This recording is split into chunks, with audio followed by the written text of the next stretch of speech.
ஏசாயா அதிகாரம் 3. இதோ, சேனைகளின் கர்த்தராகிய ஆண்டவர் எருசலேமில் இருந்தும் யூதாவில் இருந்தும் சகலவிதமான ஆதரவுகளாகிய அப்பம் என்கிற எல்லா ஆதரவையும், தண்ணீர் என்கிற எல்லா ஆதரவையும், பராக்கிரமசாலியையும், யுத்த வீரனையும், நியாயாதிபதியையும், தீர்க்கதரிசியையும், சாஸ்திரியையும், மூப்பனையும், 50 பேருக்கு அதிபதியையும், கனம் பொருந்தினவனையும், ஆலோசனைக்காரனையும், தொழில்களில் சாமர்த்தியம் உள்ளவனையும், சாதுரியனையும் விலக்குவார். வாலிபரை அவர்களுக்கு அதிபதிகளாக தருவேன் என்கிறார். பிள்ளைகள் அவர்களை ஆளுவார்கள். ஜனங்கள் ஒடுக்கப்படுவார்கள். ஒருவருக்கொருவரும் அயலானுக்கு அயலானும் விரோதமாயிருப்பார்கள். வாலிபன் முதிர் வயதுள்ளவனுக்கும் கீழ்மகன் மேன்மகனுக்கும் இடும்பு செய்வான். அப்பொழுது ஒருவன் தன் தகப்பன் வீட்டானாகிய தன் சகோதரனை பிடித்து, உனக்கு வஸ்திரம் இருக்கிறது, நீ எங்களுக்கு அதிபதியாயிரு, கேட்டுக்கு இனமான இந்த காரியம் உன் கையின் கீழாவதாக என்று சொல்ல, அவன் அந்நாளிலே தன் கையை உயர்த்தி, நான் சீர்படுத்துகிறவனாய் இருக்க மாட்டேன், என் வீட்டிலே அப்பமும் இல்லை, வஸ்திரமும் இல்லை, என்னை ஜனங்களுக்கு அதிபதியாக வைக்க வேண்டாம் என்பான். ஏனென்றால் எருசலேம் பாழாக்கப்பட்டது, யூதா விழுந்து போயிற்று. அவர்கள் நாவும் அவர்கள் கிரியைகளும் கர்த்தருடைய மகிமையின் கண்களுக்கு எரிச்சல் உண்டாக்கத்தக்கதாக அவருக்கு விரோதமாயிருக்கிறது. அவர்கள் முகப்பார்வை அவர்களுக்கு விரோதமாய் சாட்சியிடும். அவர்கள் தங்கள் பாவத்தை மறைக்காமல் சோதோம் ஊராரைப் போல வெளிப்படுத்துகிறார்கள். அவர்கள் ஆத்துமாவுக்கு ஐயோ, தங்களுக்கே தீமையை வருவித்துக் கொள்ளுகிறார்கள்.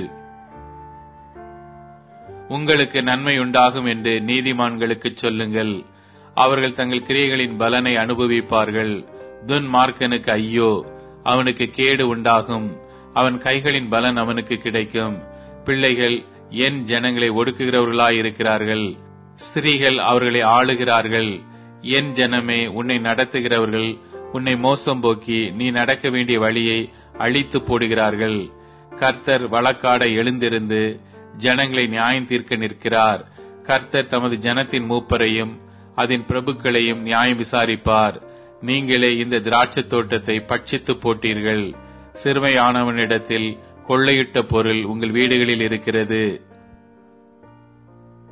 நீங்கள் என் ஜனத்தை நொறுக்கி சிறுமையானவர்களின் முகத்தை நெரிக்கிறது என்னவென்று சேனைகளின் கர்த்தராகிய ஆண்டவர் உரைக்கிறார். பின்னும் கர்த்தர் சொல்லுகிறதாவது, சீயோன் குமாரத்திகள் அகந்தையாயிருந்து கழுத்தை நெரித்து நடந்து, கண்களால் மருட்டி பார்த்து, ஒய்யாரமாய் நடந்து, தங்கள் கால்களில் சிலம்பு ஒலிக்க திரிகிறார்கள். ஆதலால் ஆண்டவர் சீயோன் குமாரத்திகளின் உச்சந்தலையை மொட்டையாக்குவார். கர்த்தர் அவர்கள் மானத்தை குலைப்பார்.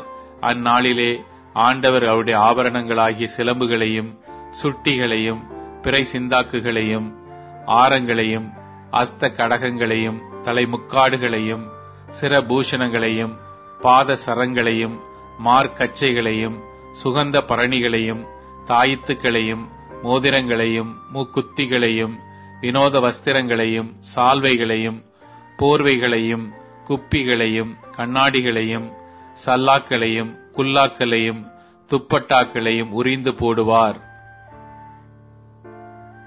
அப்பொழுது சுகந்தத்துக்கு பதிலாக துர்க்கந்தமும், கச்சைக்கு பதிலாக கயிறும், மயிர் சுருளுக்கு பதிலாக மொட்டையும், ஆடம்பரமான வஸ்திரங்களுக்கு பதிலாக இரட்டு கச்சும், அழகுக்கு பதிலாக கருகி போகுதலும் இருக்கும். உன் புருஷர் கட்கத்தினாலும் உன் பலசாலிகள் யுத்தத்திலும் விழுவார்கள். அவளுடைய வாசல்கள் துக்கித்து புலம்பும். அவள் வெறுமையாக்கப்பட்டு தரையிலே உட்கார்வாள் என்கிறார்.